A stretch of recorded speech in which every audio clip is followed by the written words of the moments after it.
नमस्कार दोस्तों, कल के लेक्चर सीरीज में आगे बढ़ाते हुए मैं दूसरे लेक्चर के लिए आप सभी का स्वागत है। मैं डॉक्टर अरविंद शर्मा, सह आचार्य, राजकीय डूंगर महाविद्यालय बीकानेर।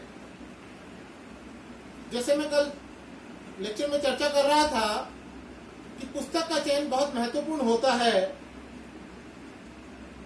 शिक्षक का चयन विद्यार्थी के हाथ में नहीं होता है। जो शिक्षक होता है उसी से उसे पढ़ना होता है, परंतु पुस्तक के चयन से वो अपने स्तर को बढ़ा सकता है। बीएससी तृतीय वर्ष के लिए मैं आपको जो बुक्स, बेहतर बुक्स हैं उनको सजेस्ट करना चाहूंगा। सबसे पहली बुक है introduction to modern physics by H S. Mani and G K. Mehta. दूसरी बुक है concepts of physics, concepts of modern physics by Arthur Beiser. तीसरी बुक है introduction to atomic spectra by H E. White. और टेक्स्ट बुक के लिए मैं आपको रिफर करना चाहूंगा प्रारंभिक क्वांटम यांत्रिकी एवं स्पेक्ट्रोस्कोपी, जो सीबीएच पब्लिकेशन के द्वारा लिखी गई है और ऑथर है डॉक्टर एस.एस. रावत और प्रोफेसर सरदार सिंह जी। इसी कड़ी को आगे बढ़ाते हुए जो आपके यूनिट फर्स्ट में पहला टॉपिक है वह topic failure of classical physics to explain the phenomena such as black body radiation. अलग अलग बुक्स में इसे, किन्हीं बुक्स में इसे लिखा जाता है limitations of classical mechanics, inadequacy of classical mechanics, अर्थात चिरसम्मत यांत्रिकी की अपूर्णता और चिरसम्मत यांत्रिकी की लिमिटेशंस क्या है। तो ये सभी जो टॉपिक्स हैं इनके आंसर एक ही होंगे। क्वेश्चन पूछा जा सकता है, लिमिटेशंस ऑफ क्लासिकल मैकेनिक्स पूछा जा सकता है, इनएडिक्वेसी ऑफ क्लासिकल मैकेनिक्स पूछा जा सकता है, फेलियर ऑफ क्लासिकल मैकेनिक्स पूछा जा सकता है। तो जो आपका पहला टॉपिक है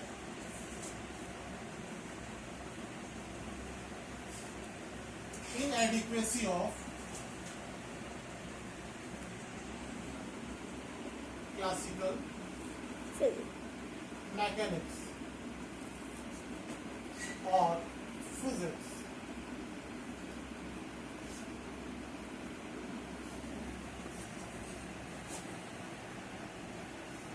क्लासिकल मैकेनिक्स बहुत पुरानी फिजिक्स है।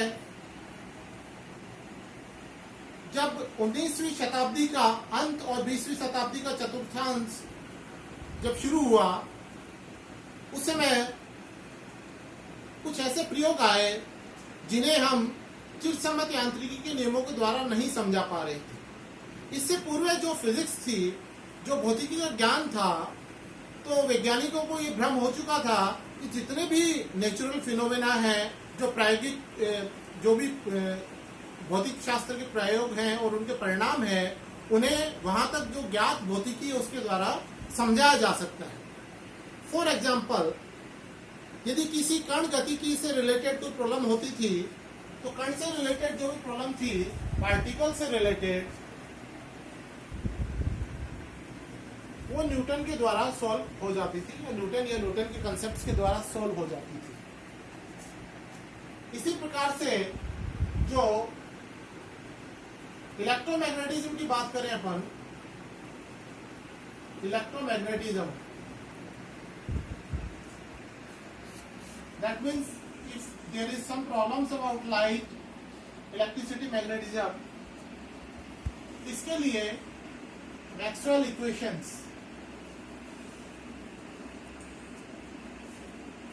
अर्थात इसी प्रकार से कुछ ऐसे वैज्ञानिक थे जो अपने अपने एरिया में पारंगत थे और वो हर प्रकार के प्रयोगों को एक्सप्लेन कर पा रहे थे। परंतु 19वीं शताब्दी के अंत में और 20वीं शताब्दी के प्रथम चतुर्थांश में कुछ ऐसे प्रयोग आए जिनके परिणामों को तब तक ज्ञात भौतिकी के द्वारा नहीं समझाया जा सका। उसे समझाने में वो असफल रहे, जिनमें सबसे पहले आया black body radiation spectrum.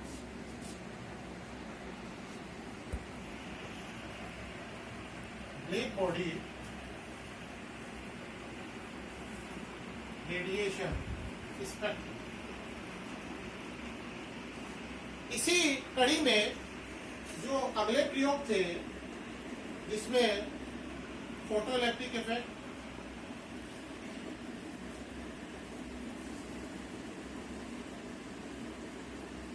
Compton effect,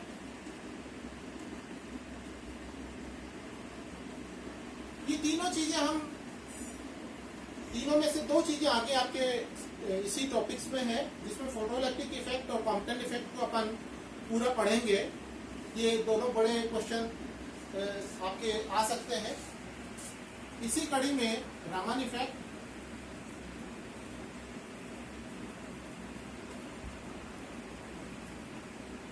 stability of atoms,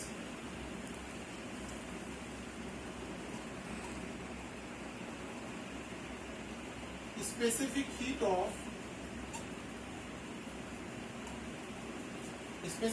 of solids and gases। इस प्रकार से बहुत सारे ऐसे प्रयोग थे जिनको परिणामों को नहीं समझा पा रहे थे, जो क्लासिकल मैकेनिक्स थी या वहां तक जो ज्ञात भौतिकी थी, उनके नियमों के द्वारा इसे समझाने में वैज्ञानिक असफल रहे। जिसमें महत्वपूर्ण, जैसे मैंने बताया, जो जिस प्रकार से क्वांटम मैकेनिक्स की नींव कहा जाता है, ब्लैक बॉडी रेडिएशन स्पेक्ट्रम। कृष्णिका के ऊर्जा वितरण वक्र को समझाने के लिए पुरानी भौतिकी में वीन का विकिरण नियम व रेले जीन का विकिरण नियम, दो नियम थे जिन्होंने इसे समझाने का प्रयास किया। परंतु वीन और रेले जीन जो कृष्णिका का ऊर्जा वितरण वक्र था, उसके आधे पोर्शन को ही वो समझा पा रहे थे, पूरे कर्व को वो नहीं समझा पा रहे थे। जो बेसिकली कर्व था,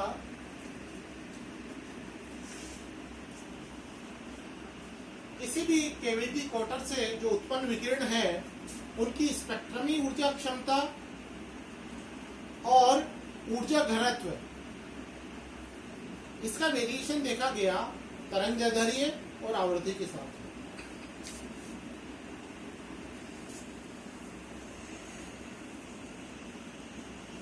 स्पेक्ट्रल उत्सर्जन क्षमता और कर्व जो है, इस प्रकार से अलग अलग टेम्परेचर के ऊपर लिया।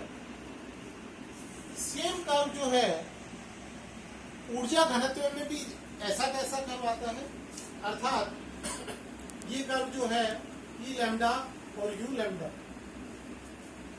ई लैम्डा यहाँ पर है spectral emissive power, you lambda है स्पेक्ट्रल डेंसिटी। सिमिलरली हम यहाँ पर लैम्डा की जगह आवृत्ति के साथ में भी इसको ड्रॉ कर सकते हैं, सेम रहेगी। यहाँ यू लैम्डा और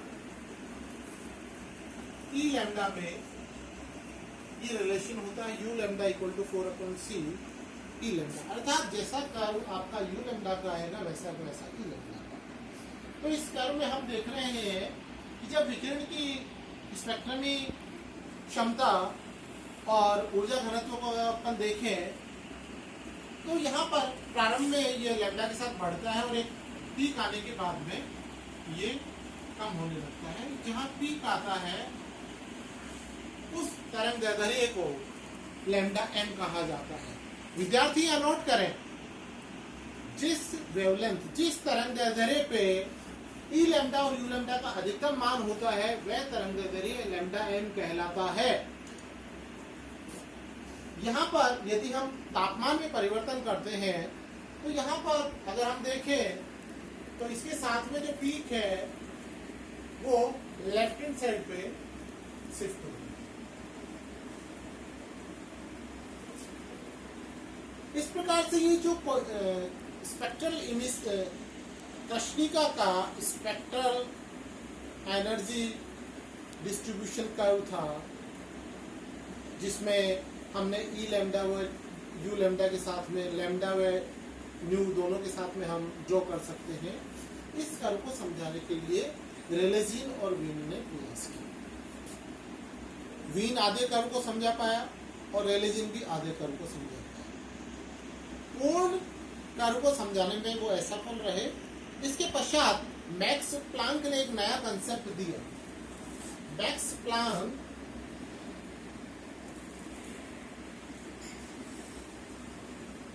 जो 1900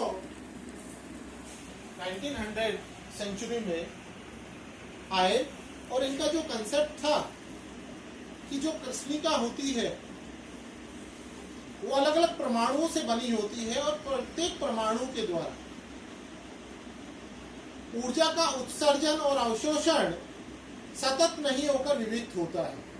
अर्थात प्रत्येक परमाणु दोलित्र की तरह से बिहेव करता है, अर्थात परमाणुविक दोलित्र की तरह वह व्यवहार करता है और उसके द्वारा ऊर्जा का उत्सर्जन और अवशोषण सतत नहीं होकर विविध होता है। और ये जो विविध होता है ये ऊर्जा का मान E बराबर h न्यू, अर्थात अगर हमारे पास में एक से अधिक कण है तो यहाँ पर NH होता है। अर्थात एक जो ऊर्जा का सबसे छोटा बंडल होता है जिसे हम फोटोन कहते हैं, इसकी जो ऊर्जा होती है इसके कण की जो ऊर्जा को प्लांक ने माना कि मिनिमम ऊर्जा h न्यू होती है और प्रत्येक फोटोन की ऊर्जा h न्यू होती है और वो एक तरह से पार्टिकल फॉर्म में हम इसको ले सकते हैं। इस प्रकार से और जो ऊर्जा का परिवर्तन है जो क्लासिकल मैकेनिक्स में समझाया गया आर्गुमेंट के आधार पे, उसे सतत रूप से समझाया गया कि ऊर्जा जो है सतत होती है, सतत परिवर्तन होता है। प्लांक के द्वारा ये परिवर्तन सतत नहीं होकर विविध होता है। इन सभी चीजों को आगे हम डिस्कस करेंगे, आगे हम देखेंगे। अब यहाँ पर जैसे मैंने बताया कि बहुत सारे प्रयोग, जैसे अभी अपन ने डिस्कस किया था स्टेबिलिटी ऑफ एटम्स ले लें अपन, जिसमें हाइड्रोजन स्पेक्ट्रम भी होगा और भी बहुत से ऐसे प्रयोग थे जिसमें अपन ने photoelectric effect, Compton effect, stability of atoms, जिसमें स्पेसिफिकेट्स ऑफ सॉलिड्स एंड लिक्विड्स। तो ये बहुत सारे प्रयोग थे जिनको समझाने में क्लासिकल मैकेनिक्स असफल रही थी।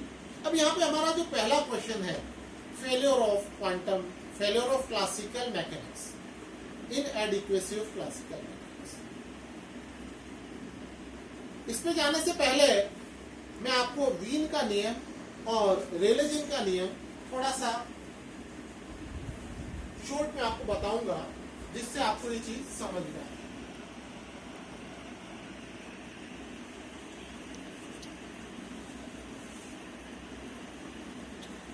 वीन्स रेडिएशन,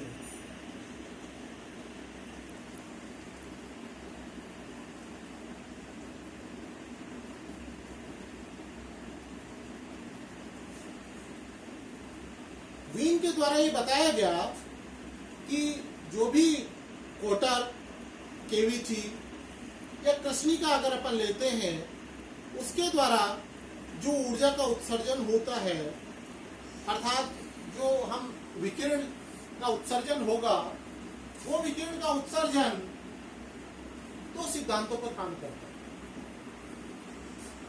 दो सिद्धांत, जिसमें पहला जो इसकी तीव्रता होती है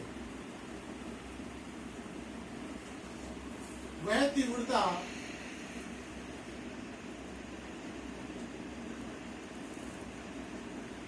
क्वार्टर में उपस्थित परमाणुओं की संख्या, अर्थात वो नंबर पर डिपेंड करती है कि वो संख्या कितनी है, उसके समानुपाती है।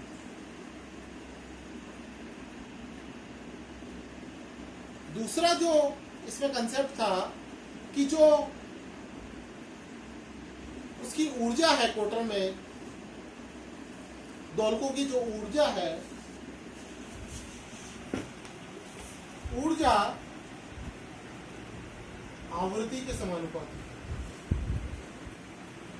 अर्थात दो सिद्धांतों को लेते हुए वीन ने इसको समझाने का प्रयास किया।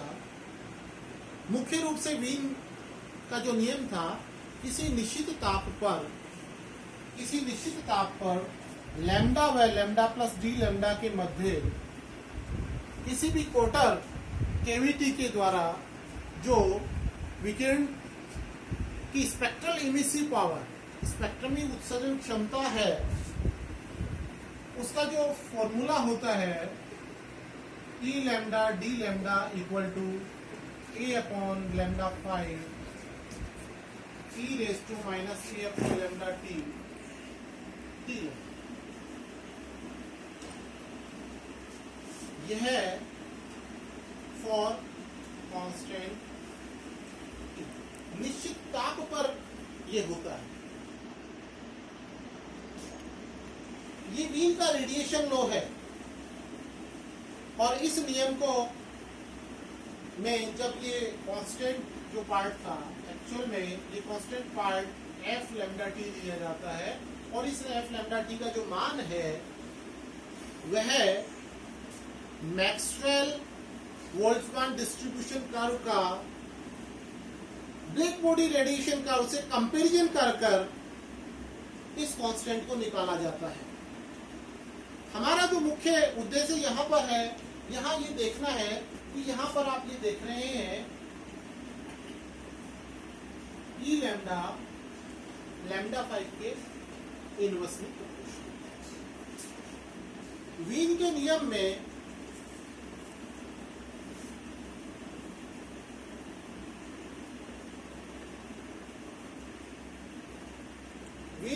यदि हम ध्यान दें कि वीन का नियम अगर आप लोगों ने पढ़ा है, lambda m T equal to constant नियता। वीन के दो नियम है। वीन का विस्थापन नियम कहलाता है, वीन्स डिस्प्लेसमेंट लॉ, जो नॉर्मली स्टूडेंट्स को याद होता है, जो 12th लेवल में आप पढ़ते हैं। इसको यूज लेते हुए अगर अपन यहाँ देखें तो E lambda m proportional to 1 upon lambda m 5, अर्थात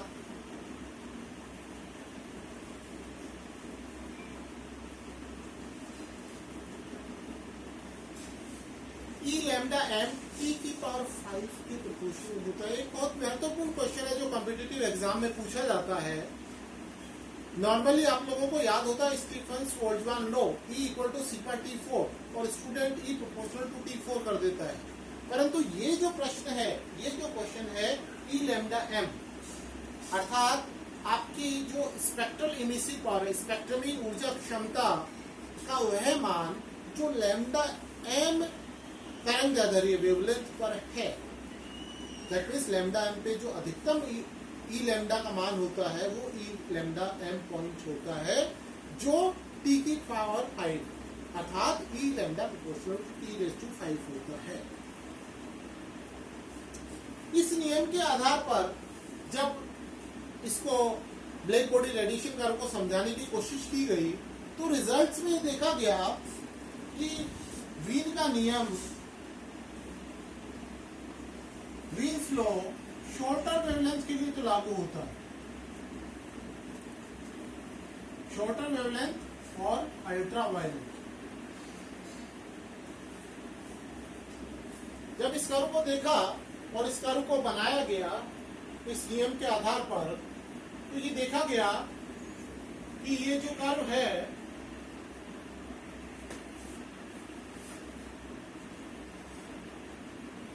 यदि हम देखें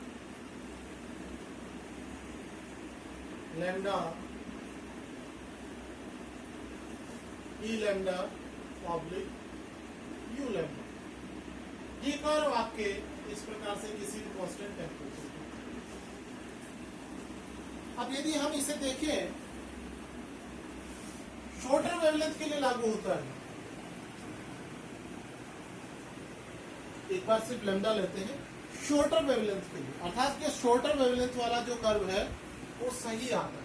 और यहां से अगर हम देखें तो उसके पश्चात जो कर्व है वर्टिकली कर्व जो है इस तरह से, अर्थात जो लॉन्गर वेवलेंथ वाला पार्ट है, हायर वेवलेंथ है या अल्ट्रावायलेट फ्रीक्वेंसी रेंज है, इस कर्व को ये समझाने में असफल रहता है।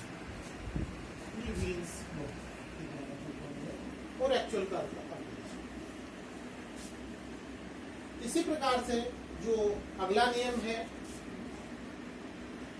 हम उसकी चर्चा करते हैं, रेले जीन्स लॉ।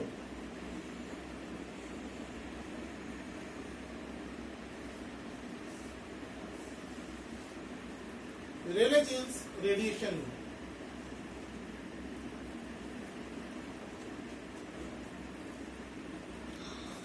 रेले जीन्स रेडिएशन। रेले जीन्स रेडिएशन लॉ भी दो अभिधारणाओं के आधार पर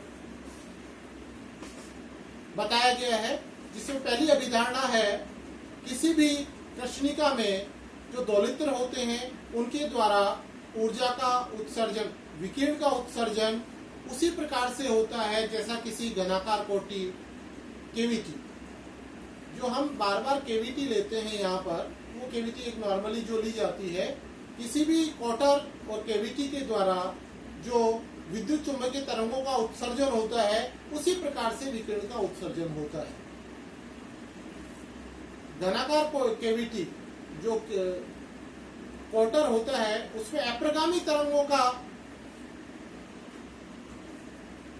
तरंगे बनती हैं, तो अप्रगामी तरंगों की अभिधारणा पर आधारित है। जो पहला जो आधार है इसका स्टेशनरी वेव्स, स्टेशनरी वेव्स अप्रगामी तरंगों की अभिधारणा पर आधारित है। दूसरा इसका कंपैरिजन, अर्थात जब हम ऊर्जा का मान निकालते हैं, प्रति एकांक कंपन विधाओं की संख्या का जब कैलकुलेशन किया जाता है उस समय law of equipartition of energy, ऊर्जा के समविभाजन सिद्धांत, लॉ ऑफ इक्विपार्टीशन एनर्जी, ऊर्जा का समविभाजन सिद्धांत, अर्थात इन दो अभिधारणों के आधार पर रेले जीन ने ऊर्जा घनत्व के लिए फॉर्मूला दिया। ये फॉर्मूला दो स्टेप में, अर्थात दो स्टेप्स निकाली, उनके प्रोडक्ट के रूप में आता है। किसी कोटर के द्वारा जो विकिरण का उत्सर्जन होता है और वो जो विकिरण का उत्सर्जन लैम्डा और लैम्डा प्लस डी लैम्डा के बीच में कितना होगा, उसके लिए सबसे पहले प्रति एकांक आयतन कंपन विधाओं की संख्या, number of vibrational modes per unit volume, प्रति एकांक आयतन कंपन विधाओं की संख्या n lambda d lambda equal to 8 pi upon lambda 4 d. इसी प्रकार से जो कोटर में ऊर्जा है, प्रत्येक कंपन विधा की जो ऊर्जा है, energy of each vibrational mode,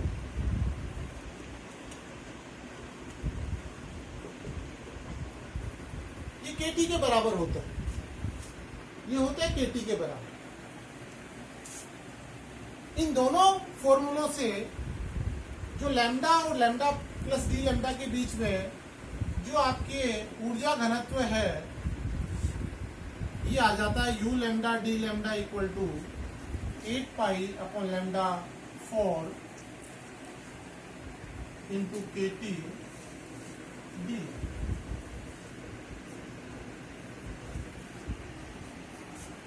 ये फॉर्मूला लैम्डा की टर्म्स में है। इसे अगर हम फ्रीक्वेंसी की टर्म्स में लिखते हैं तो ये आ जाता है 8 पाई न्यू स्क्वायर अपॉन सी क्यूब के टी डी।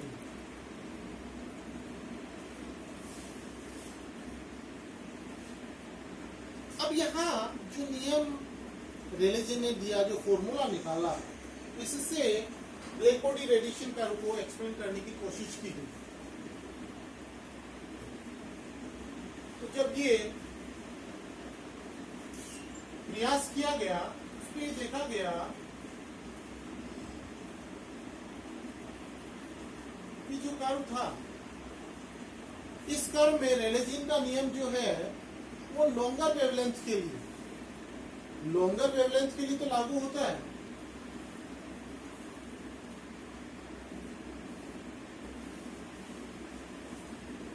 परंतु शॉर्टर वेवलेंथ को वो समझाने में असफल है।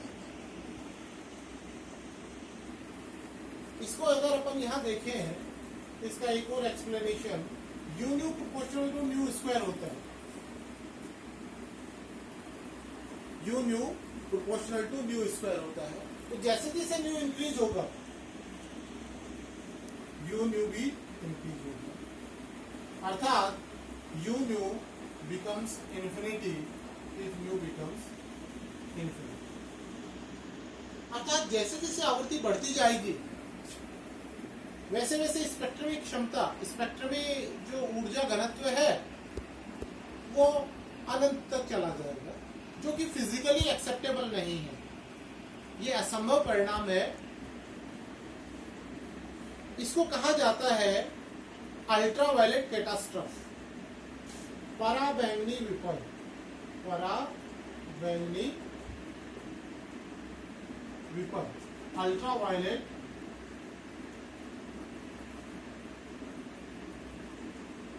कैटास्ट्रॉफ।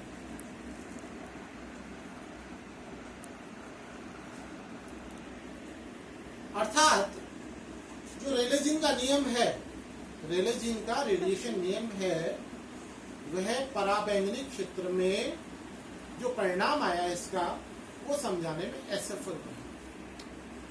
इस प्रकार से जो दोनों रिजल्ट्स हमने देखे, वीन का नियम और रेलेजीन का नियम, मैंने दोनों को समझाते हुए जो आपका पहला टॉपिक है failure of classical physics to explain the phenomena such as black body radiation और इनएडिक्वेसी ऑफ क्लासिकल मैकेनिक्स और लिमिटेशंस ऑफ क्लासिकल मैकेनिक्स, अर्थात जो पहला क्वेश्चन है जिसमें आपको इसको किसी भी प्रकार से पूछा जा सकता है। धन्यवाद दोस्तों, इसी सीरीज में आगे आपसे फिर मिलेंगे। धन्यवाद।